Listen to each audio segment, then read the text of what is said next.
Good afternoon, everyone. It is Tuesday and it is 4 p.m. ET. I am Hank Phillippi Ryan. You have found us here on Mighty Mysteries on a Mighty Blaze, and we are thrilled about that. As I said, welcome, welcome, welcome. I am your host, as always, Hank Phillippi Ryan, USA Today bestselling author of 13 thrillers and going on 14 since I sent in my manuscript, and we are now waiting for the edits. So you will be with me as that process goes on. Today, we are so thrilled to welcome the unbelievable good pal and tremendously brilliant writer, Sarah Strohmeyer.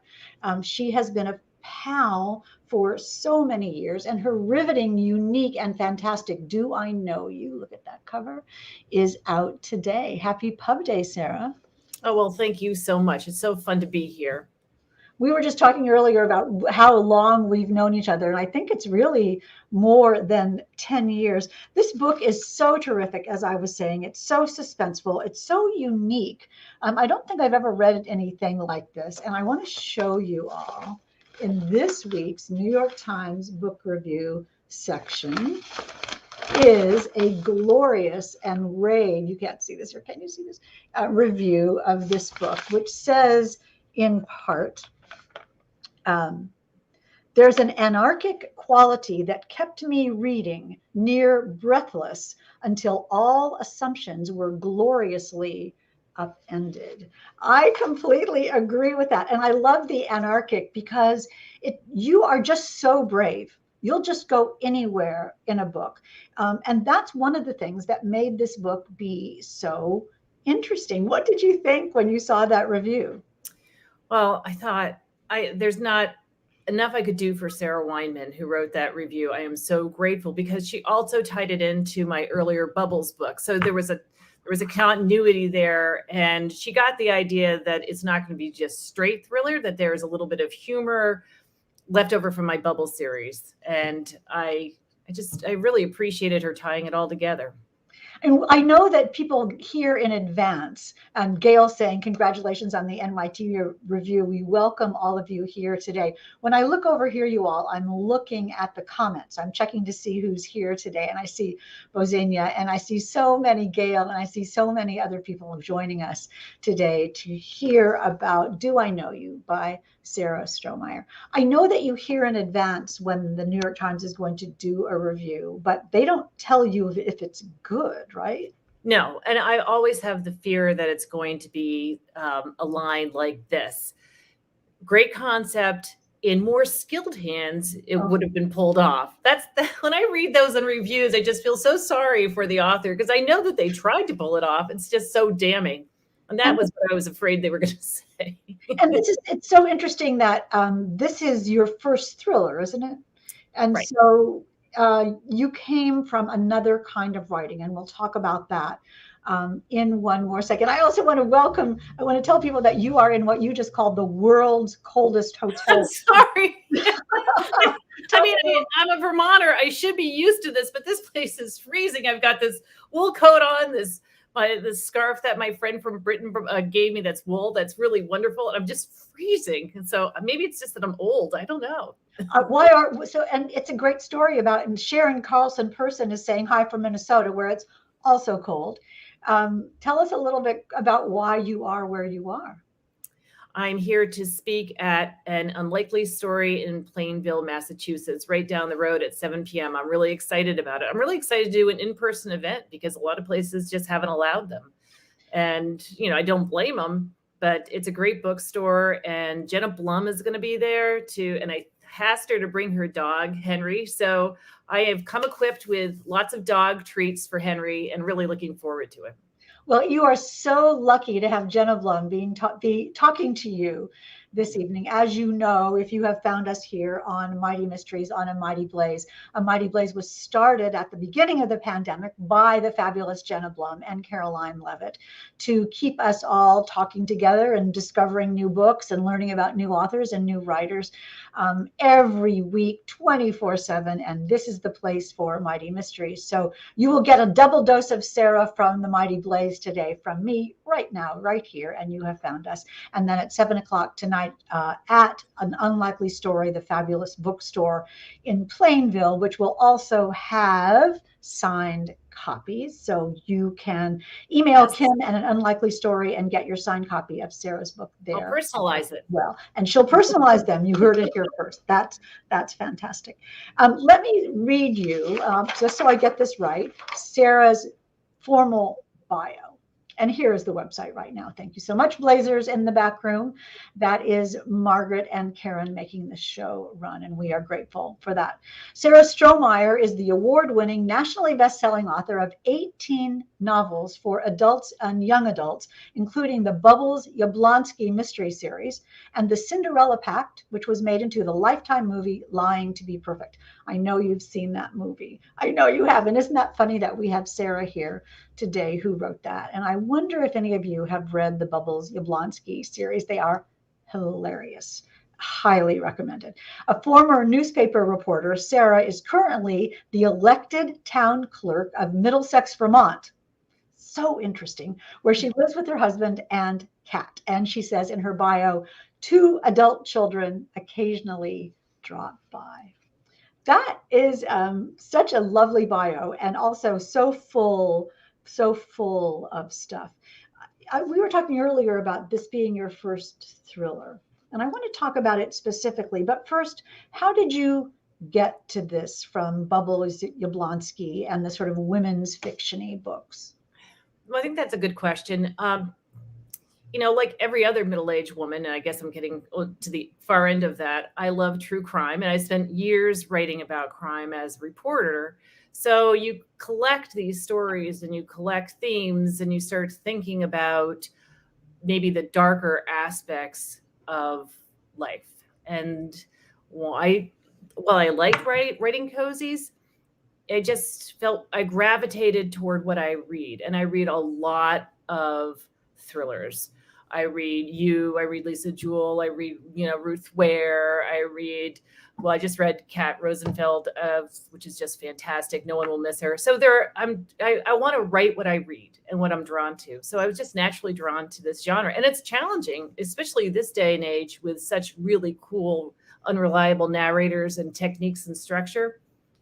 So it's fun to write. It's fun to it's like a jigsaw puzzle, trying to put something together that other people haven't done. It's a challenge. I agree with you about the jigsaw puzzle aspect, and I agree with you about the ways that the things you can do to structure a novel differently and to have your characters be unexpected. And you have some amazing characters in this book. And let's talk about that specifically.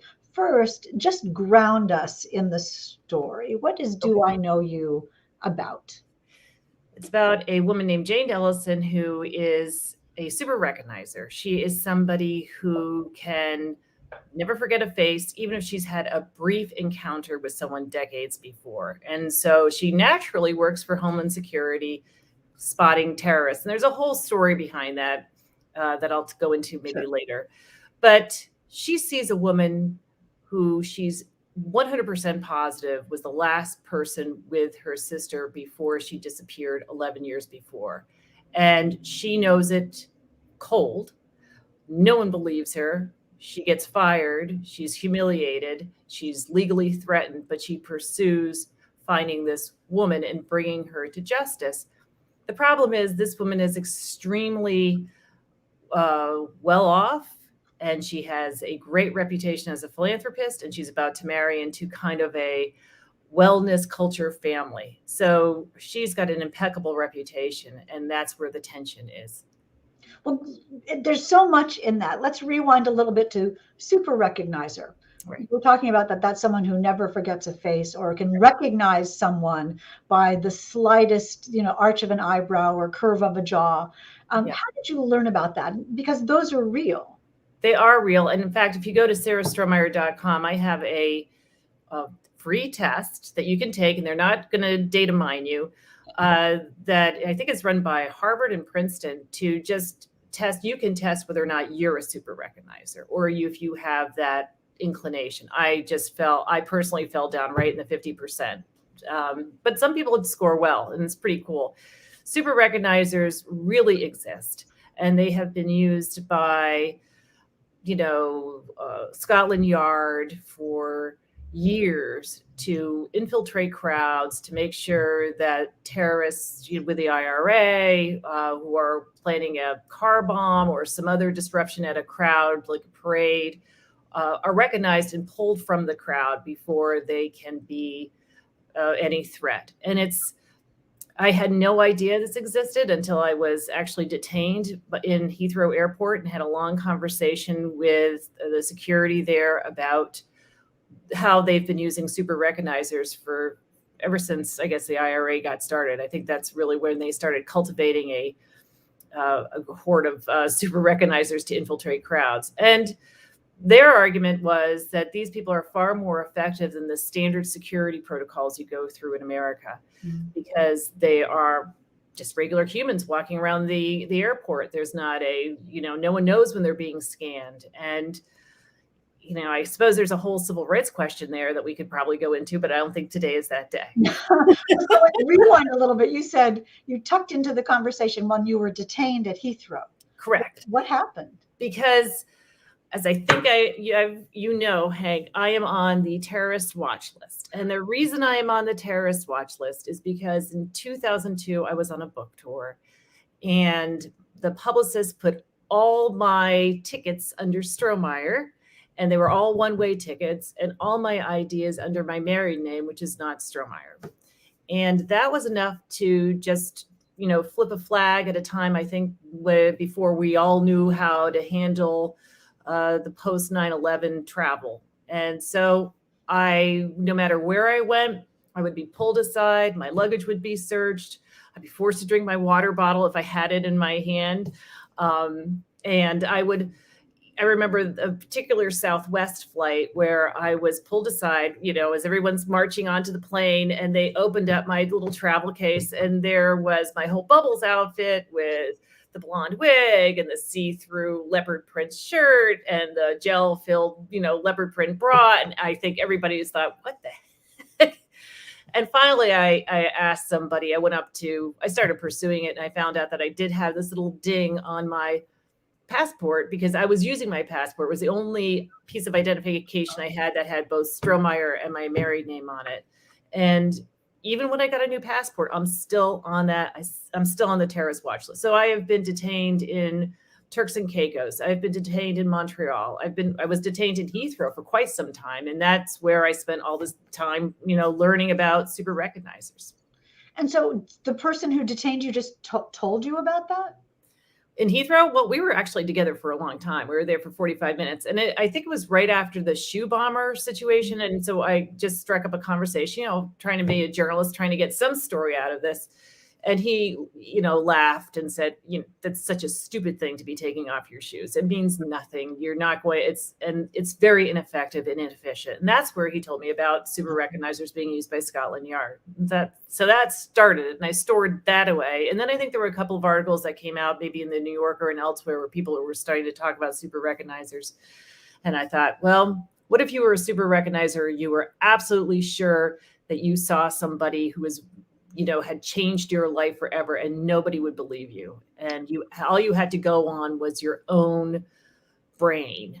But, my character, Jane Ellison, isn't the most stable person either. So there are questions. Well, that was where I was going with that, actually, as I was thinking about what you were saying, because, it's one of those things where some people are really good at it, but that doesn't mean they're infallible at it. And when you take a character like your Jane, who is pretty fallible and has some problems of her own, right.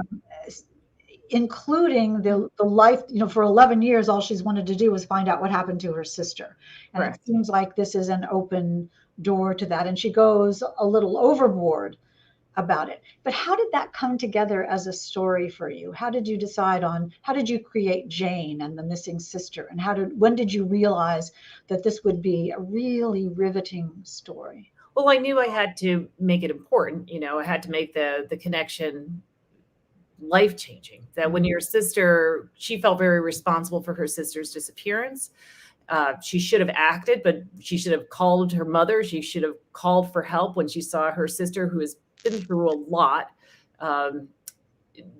Because basically suffering an overdose in the middle of the night, but she was 17 and she was scared and she didn't know what to do and she didn't want to get her sister in trouble. So she's also feeling a lot of guilt for not acting. So this has been a motivation for her in her life. And I, not to get into such a too serious situation, but I had a drug addicted sibling whom I lost. And I know that feeling of powerlessness and wanting to help and wanting to do something, but being conflicted about getting them in more trouble or just being very confused and being a very intense situation. So when I thought about this book and thought about a super recognizer, I realized I had to tap into that emotional well from my own experience to get to Jane's experience. And I also know that if people who are often talented or skilled in one area can suffer deficiencies in other areas of their emotional life. And Jane is certainly one of those people. So I consider her to be a great person, but I also consider her to be troubled herself a little bit. And her anguish certainly comes through, as Sherry is saying right now. I had the privilege of reading an advanced reader copy and loved the book, and so did I. Thank you. And Anissa is saying, hello, Hank and Sarah, and that's great. Welcome, Anissa. I love that you're both are here, you and Sherry. That's marvelous. So as I was saying, her anguish comes out. Jane's anguish certainly comes out, and her guilt comes out, and her obsession comes out. But she is also, I have to tell you, and we'll just talk about this part of the story first, she is also hilarious. I mean, she is wry and witty and funny, and the words you have her say, and her inner dialogue is just classic Sarah Strohmeyer. And the other character's dialogue is, I mean, I know it's crazy. This is a thriller about drugs and addiction and a missing sister and murder, but it's also, I was laughing out loud reading the dialogue. Talk a little bit about your dialogue and where those lines come from. I know you're hilarious from the Bubbles books, of course. Well, I think Hank, you and I will both agree that you can only write what you can write. We can't write as somebody else. Even though I would love to write as Lisa Jewell, I cannot write as Lisa Jewell, And so that inner voice, maybe it's a survivalist voice, maybe it's just a way to handle a crisis. So that voice is part of me. That is the side of me that if I were in a crisis, I have to keep up that kind of dialogue, inner monologue, in order to survive, in order not to just get dragged down. And I really, if you look at Janet Ivanovich, for example, Ivanovich is very funny, but there are, especially in her earlier novels, there were times when they were downright scary. They were really scary and violent moments. And I think she does an excellent job of keeping those two in balance. And I think one enhances the other. So if it's pure straight slapstick, it's not going to grab you. If it's pure violence, for me, it won't work. I know it does for a lot of other readers, but I'm not one of those. So for me, it helps to mix it up. It's kind of, it keeps the roller coaster going, when I think that's what we all want, right? Well, it's perfect because your dialogue, your funny dialogue, is witty and sophisticated and clever and comes and goes, and just little bits of it from place to place. And also this is such a story. And I see Brunonia Berry is here. Oh, hi! That's so great. Another old wonderful friend. Yes. And we'll have to have you on Mighty Mysteries, Brunonia Berry, because you are quite a fantastic. We had a great time in Salem, Massachusetts with Jocelyn Jackson and Jenna Blum. And that was, aside from the traffic, that was great. That was so much fun. And Brunonia has such a cool house. Oh, yes. Quite amazing. That's another adventure altogether. So we welcome you here today. So we were talking about this is also a novel of relationships, though. Jane and her boyfriend and the people who come into their lives and their relationship, the relationship of Jane with this newcomer, Sheila, right. And then also her relationship in a sort of a class struggle with the rich people on Cape Cod. Let's talk about the relationships that Jane has in her inner circle first. I know I'm babbling here, but No. in I'm just all of your amazed you're keeping books, all these names together. in all of your, in all I of think your I should just check, make sure they're right. Yeah. Go ahead. all of your books, though, they are about relationships. That's what makes a story progress. Did you know what was going to happen with these people when you No, isn't started that writing? funny? I know that happens to you too. You obviously she's going to have friends and she has house guests, and I've had house guests at the Cape. And once you put house guests at the Cape, it automatically, it you run into the same problems. Who's doing all the cooking? Who's doing the cleaning? Who are having fun? Who's being entertained? Who's doing the entertaining? Is this really my vacation, or am I throwing a vacation for other people? So that was just natural. But you're right. When I started writing that, I had no idea that Sheila and those guys are going to pop out like they did, but they did. And I'm so grateful for them because they added to me a big dimension in the book and added it made it not so one track. It added a multi-dimension, some texture. Well, Sheila is hilarious, and I've never read anyone with funnier lines, and the way Oh. she deals with her two children is so funny. And you're so right, Sarah, so perfect. Anybody who's ever been in a vacation house with anyone who has kids like that and who has their own rules of living in Right. their own duplicity. And duplicity is also another wonderful element in this novel. And I don't want to go into it too much, but let's do talk about the duality of the class structure that you show on Right. Cape Cod. There is Jane and her close family situation, and then is the other family, the person she thinks she sees at the airport, Right. and who she is, and where she is, and why she is, and how they are. How did that all come into your story? Well, there has been such a change on Cape Cod that I think maybe it's reflected elsewhere as well. I grew up going to the Cape as a kid and staying in a duck hunting shack on Lieutenant's Island off Wellfleet. And that island has changed from being a really grotty outpost where no one would want to stay with green flies and a dull breeze into quite, a really ritzy area, and with a little Chappaquiddick bridge over to it. And so I've always wanted to set a gated compound of some sort on that island. I'm fascinated by gated communities. I'm from Vermont. Some people say Vermont itself is a gated community. Mm. I'm not sure that's true, but the idea that there are people who can isolate themselves and set themselves above and apart, especially in a beautiful natural setting like Cape Cod, was riveting. I just wanted to grab that. Originally I had something like the Kennedys in mind, but that changed the more I wrote it, and I realized that dynamic itself has changed. But class allows you to be insulated and to be protected and to not have to deal with reality. So Jane is insisting that this woman, Bella Valencia, who is the person she is absolutely 100% convinced was with her sister Kit when she was dying at the shore, and whom she thinks did something with Kit, is insulated and protected by this wealth, by the gates, and by a great legal team. And as a result, she's not sweating what could happen, although, Jane's persistent and she's not going to give up on this.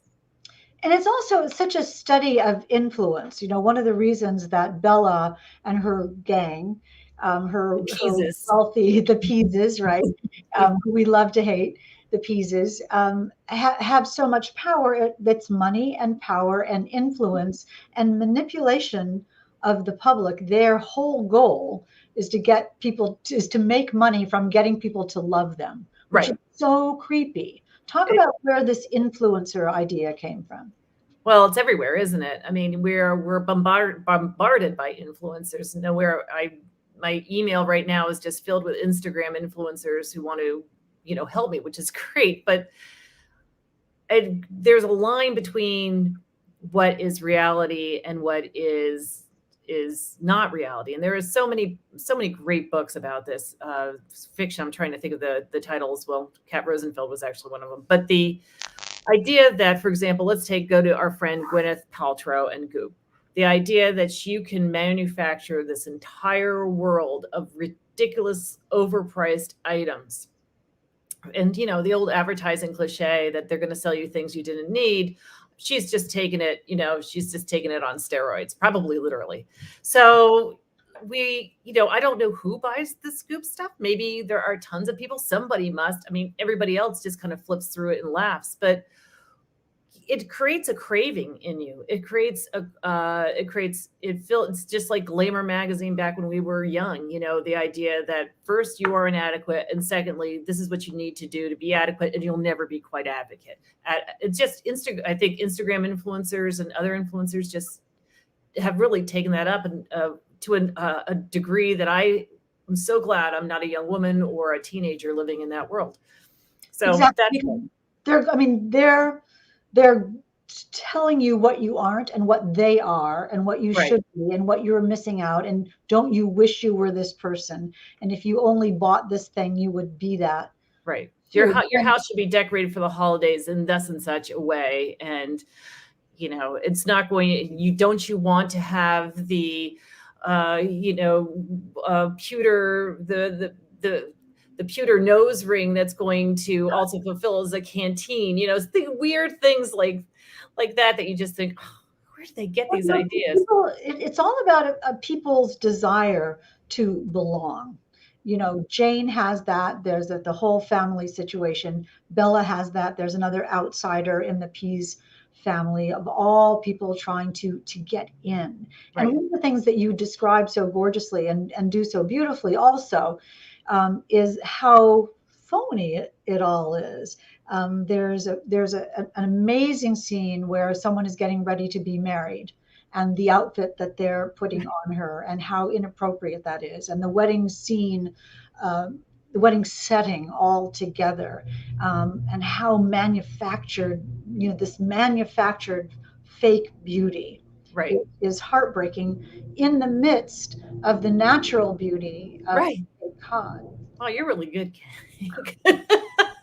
Yeah, I think that's right. The cultural appropriation that these people have no business doing, but they're going to turn around and market it, the next day. And suddenly you're going to need this set of Peruvian pots made by, laborers from clay that can only be had from one mountainside, but you'll insist on having it. That's also the problem of a class disparity that we have right now. So many people have so much money and they don't know what to do with it. It does partly fuel this, and it creates this other false narrative for people who don't have that money, and they shouldn't be spending their money on this stuff, but they're sucked up in this culture. So you have to have it. So I'm completely gobsmacked by the influencer culture. I'm kind of impressed, but I'm also like, there's no there. I mean, I love how you've woven that social commentary into this book, because I do think that it will make your readers, and there will be many of them, because this is such a terrific book. We're talking about Do I Know You by Sarah Strohmeyer, who will not look at some of the things on social media the same way, because you have unpacked what may be behind that. Well, that would be really cool if that happens. So how did you think about weaving the story of Bella and Jane together? You've set them in this gorgeous Cape Cod place. Did you plan the story? I know you were saying that you didn't know what was going to happen and that Sheila and et cetera popped in, but did you know the ending? Did you know what the solution of Jane's story would be? I did. I'm just going to leave it at that. Okay. We did. Let's talk about something that we can safely talk about, and that is the setting is so authentic. And I thought, oh, this woman has been there so many times. So you were talk about that. I just have to tell you something. So yes, this is the Outer Cape. This is, Orleans on north. So it's the Audubon Sanctuary. It's Wellfleet. It's a northeast, and it's Truro. But I went back to Nauset Light Beach last weekend for Thanksgiving because I hadn't seen the ocean in several years, even though I lived it in my brain. I lived that whole area. It's kind of funny. I just felt so familiar because I'd just been writing about it. except I found that Nauset Light Beach is gone. And so I have an entire scene set on Nauset Light Beach, and it doesn't exist anymore. The old, it's the National Seashore, the places where you could get changed, the stairs going up the front of the dunes. They've all been swept away. I mean, they're gone. And I thought, well, okay, I'm glad I didn't put a date on that, but climate change, so weather. touching, though, isn't it? I It's know. so gripping and upsetting that Oh, this so upsetting. has gone. I know I wrote one in one of my novels. It has someone driving to the Cape on the terrible rotary before you get Oh, to the bridge. yeah, and that's And gone. that doesn't exist anymore. Not because of erosion, but because of engineering. But My mother used to scream going through that rotary. She was petrified of it. I still don't like the Sagamore Bridge. The Sagamore Bridge just scares me. It's beautiful, though. It's scary. You just got, it's just someone could easily cross the center line, and that would be it for you. Thanks. Okay, I'll never look at it the same way again. Just like your book, though, beautiful but scary. When you finished this book, what did you think? This is your first thriller. It must have been a challenge to write. It's a completely different genre than you've written before. Did you feel that you had grown and changed as an author as a result of it? Well, I did. And before that I was writing young adult for HarperCollins. So I'd taken a hiatus from writing, and I'd been writing young adult for HarperCollins. And before that, I'd been writing standalone women's fiction. So it was a real evolution. I'm very, very grateful for my agent, who said, "This is a great book. You got to rewrite it." You know that feeling, right? Oh, yeah. And also my editor, Emily Griffinette, at HarperCollins, who got it. She got it the same way Sarah Wyman at the New York Times got it. She got the humor. She got the whole mix. There were not everybody completely was on board with who I had showed that to at the beginning.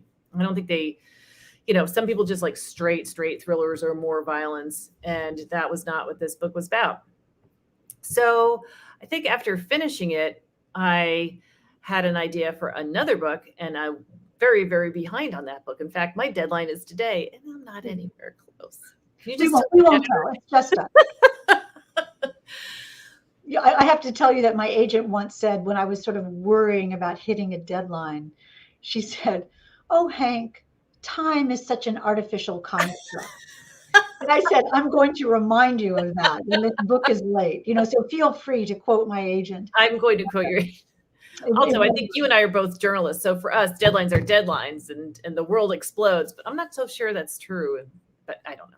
We'll find out. One step at a time. One step at a time. And let me ask you one more question, and then I do want to go to the audience questions. You started out as a reporter. Was that your first foray into writing, or did you write before that? Did you write? No, I started writing at the age of 16. I wrote business stories and obituaries on summers at the local newspaper in Bethlehem, Pennsylvania. So it was a glamorous beginning. Back in the days when the obituaries were not what they are today, it was always, I could still write them in my head. And, we needed people who would, I was writing until 11 o'clock at night. So I needed somebody to sit there on summer nights and take the obits from the funeral homes. And that's how I started. And then what was your first fiction? Some might say some of my journalism stuff. Yeah, I'm not going there. I know you're a good reporter. My first fiction was Barbie Unbound, which I wrote, and then after a postpartum depression, and I was living in Vermont. I had just moved kind of to the woods. I had a 4-year-old daughter. I had a son who was newborn, who screamed from 3 p.m. every day until 8 p.m. every night. And my husband had just finished law school, and he was studying for the bar exam. So I was stuck alone with these kids. I was out of work because I was on quote unquote maternity leave. And I was with a bunch of women who did not believe in Barbies and thought that they were bad influences. And so in that fevered existence, I came up with Barbie Unbound, a parody of the Barbie obsession, in which I took Barbie dolls and Barbie doll parts and just played them out in feminist scenarios or hysterical scenarios and social scenarios, and took photos and wrote up copy. And it was published by this lesbian feminist press in Norwich, Vermont. And, I ended up on Good Morning America and or CBS This Morning, and became the most shoplifted book in America. It was this weird, heady experience, but that's got me started. And that's actually how I ended up at Dutton and Penguin, because somebody in advertising for their marketing saw the book and said they should carry it. And they said, no, that'll just land us in a lawsuit. But I got to know Brian Tart and, started writing mysteries. So Barbie started your career. Yes. It was a feminist moment in my life, Barbie. So there you go. I love that. That is such a great story. No one else has that story except you, Sarah Strohmeyer, with your new book out today, your first thriller after 18 other books, Do I Know You? And we would love to take some questions from the audience, and I have seen them pop up as we have been talking here. Sherry is asking, why did you want to change genre? So you have evolved, though, from Barbie to Bubbles to young adult to thrillers. Why is that? I think that's a really good question. I think a lot of it has to do where I am in my life. So, when I was writing Bubbles, that was a lot of fun. And I think I wrote all I was going to write about Bubbles in a steel town. She's set in a steel town in Pennsylvania that really no longer exists anymore. Mm. And then I was a middle-aged woman with, friends who were dying, friends who were divorcing, losing weight, having financial problems. And so each one of those could end up being a book. And I did end up being books, Penny Pincher's Club, Sweet Love, Kindred Spirits, which is one of my more popular books, which is based on the death of my friend, Trish McVeigh, who lived next door to me. And then my daughters and her friends were coming of age, and they were really fun, and they were doing fun things. And I ended up writing young adult based on their lives. So now everyone's left the house, so I'm just writing thrillers. And I really like the challenge. I mean, doesn't it make you feel like, as we wait for more questions, doesn't that make you feel like a writer? I mean, as a journalist, as a reporter, right, you had to cover all different kinds of stories with different kind of sensibility and different kind of tone to each kind of story that you write. Obviously, a feature story is different from writing an obituary, and you can still do it because you're a writer. Is that what you sort of counted on as you changed the genres? I think as I matured more as a writer, I really enjoyed sinking my teeth into becoming better and working on the craft. I know that just sounds kind of artsy fartsy, but honestly, that's what I really wanted to do. And I had the luxury of doing it because my kids had left the house. And, I had the feeling that I thought, all right, now I'm going to get into this genre, which I really, really enjoy, thrillers. And there's so much cool stuff coming out there, Gillian Flynn and the unreliable narrator, which threw in a whole spin that kind of has been overused. But just when you think it's overused, you read another book where it's used and you're like, oh, it's so good.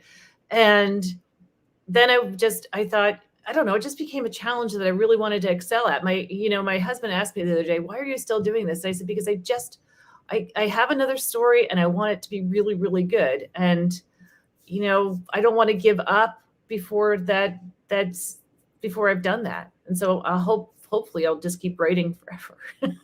I love that. I feel that too, as well. I want to make sure that each of my books is better and better and better. And it gets that way by challenging yourself along the way. How can I make this cooler? How can I make this more unique? How can I make it twisted? And they are, Hank. Every single book is better. No, seriously. And also the reviews say it as well. And you can tell that you've taken it because you can see hints of other characters that you've written about, and they're just more multidimensional, and it's better. I think your books have been, just fantastic. I'm just going to let Sarah keep talking. I'm just let her keep talking. I know she has many other things to do. Do we have one more? And thank you, Sarah. That is lovely of you. We have been through a lot of this together, and it is really wonderful to see this new book, Do I Know You, just come blasting out of the gate. Gail Rosenfeld is asking, what's next? Is that a touchy subject? It is a touchy subject because I am a messy writer. I know there are some people who pants it. I know there are some people who outline perfectly. I do everything. I outline, I write, I get into 60,000 words and I scrap the 60,000 words. I mean, I just do everything the hard way. I bet you don't, Hank, right? Do you just outline and then write? Is that what you do? I if I could write an outline, I'd be so happy. And every time I start to write a book, I think, okay, this time I'm going to be a grown up and I'm going to outline like you're supposed to. And then I cannot do it. I just can't do it. And Right. I just type chapter one and I have a kind of an idea. Wow. And I just see what happens. Well, this book that I have in mind is a great book, and this book that I've been writing. I mean, I can't think of how many hundreds of thousands of words I've written on this. That's not true. I've probably written about 120,000 words, but I'll probably keep 20,000 of those. Really? Yeah. I thought you were going to say cut 40,000. No, I think I'm going to keep 20 because everything, as I wrote this, I realized, oh, this is how this goes. And this is what these people are doing. And this is what's going to make this book fun. And this is where it's always so much fun to play with readers' expectations when you have a good market or readership of thrillers and mysteries. These people, they know what's up next. Oh yes, they can see it coming. It's so much fun to play into those expectations and then flip them on their heads. And I know that as a reader, that's what I want. I want my expectations to be, oh, I can't believe I was just assuming this when it was actually that. That's what I like. That sleight of hand is my favorite part of writing. and I love hearing you talk about when you realize what is the book and what isn't the book. Right. And that's kind of an amazing feeling, isn't it? When your brain says, "This is what your book is. This is what your book is." It is good. I think it's what keeps me up at 3 or 4 o'clock in the morning. When you wake up and you think this just isn't working, this just isn't working, and you always have to trust your subconscious. If you ever get to a situation where you don't know what to do, I actually give my subconscious the question, figure this out. And doesn't turn around right away, but boy, I'll tell you, 4 days, 5 days, maybe a week later, it clicks. It's like your subconscious is working behind the scenes. It's a supercomputer that comes through. And then you find that you do things that you've already done things in the manuscript. Isn't that really weird when you do that? When you say, oh, so that's why that person's from Georgia, Luckily, happily, gloriously so. And let me say really, really quickly, because we have 3 minutes and my subconscious forgot to tell me that we are having a giveaway. We are having a giveaway for Do I Know You? When you talked about your subconscious, I thought, what am I supposed to? And there we go. Gail Rosenfeld and Anissa have won copies of Do I Know You? We had a giveaway when you didn't even know about it. That is the mystery of Mighty Mysteries. Isn't that true? And there have also been times when I've awakened in the middle of the night and thought, oh, that's what I should do. And I can't wait to get up and I can't wait to get out of my computer in the morning and put that in. And then it's already there. It was already there. Wow. I just didn't realize what it meant. Well, we are wrapping up. And we are so thrilled to have been one of your first events on Pub Day for your fabulous book, Do I Know You, which we are sending to Anissa and Gail, and that is marvelous. Thank you for your generosity with that. Are you looking forward to tonight at An Unlikely Story? I am. I just hope Jenna brings her dog, Henry, because I just really want to meet him. And ask them to take you upstairs to the special second floor of An Unlikely Story. It is just as magical as the first floor. And speaking of magical, let me tell you who we're going to read next week. If you have not read, well, you probably haven't because it isn't even out yet. Hello, Transcriber by Hannah Morrissey is our book for next Tuesday. And I will tell you just very quickly, it is about a woman who is a police transcriber, a person who takes in the dictation from the detectives on the case and types it into the physical report. And it's written by Hannah Morrissey, who was a police transcriber, which I had no idea there even was. It is riveting and different. And Sarah, when you talk about a different structure and a different character, her book, Hello, Transcriber, which we will be talking about next week, is equally unique to yours. I mean, this is This is a story that I've never heard before, and it is riveting. Amanda is saying, "Hello, I know. Amanda." Thank you, Amanda. That's very sweet of you. Your bio on your website is splendid, so lively and intriguing. It is. Your bio is really laugh out loud funny. I urge you all to go to Sarah's website and read her bio, just like Do I Know You? It is something that you have never read before. Sarah, thank you. Congratulations. Well, thank you, Hank. It's always a pleasure.